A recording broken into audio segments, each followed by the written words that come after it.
आणि परत एक आनंदाची बातमी सांगतो की 5 सप्टेंबरपर्यंत जायकवाडी धरण जवळपास 78 ते 79% टक्क्यापर्यंत जाईल म्हणून ही देखील सर्व शेतकऱ्यांना अंदाज लक्षात घ्या.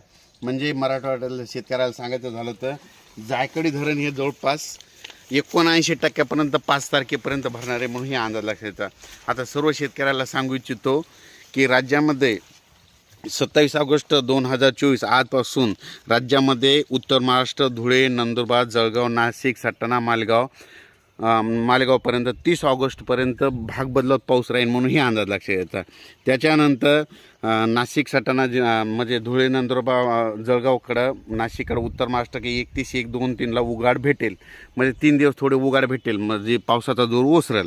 त्याच्यानंतर 1, 2, 3 सप्टेंबरला परत उत्तर महाराष्ट्रामध्ये पुन्हा जोराचा पाऊस येणार आहे म्हणून उत्तर महाराष्ट्रातल्या शेतकऱ्यांनी हा अंदाज लक्षात घ्यायचा. जसं आत्ता पडलेला ना तसंच पुन्हा परत एकदा उत्तर महाराष्ट्राकडे 1, 2, 3 सप्टेंबरला पाऊस येणार आहे म्हणून हा अंदाज लक्षात घ्यायचा.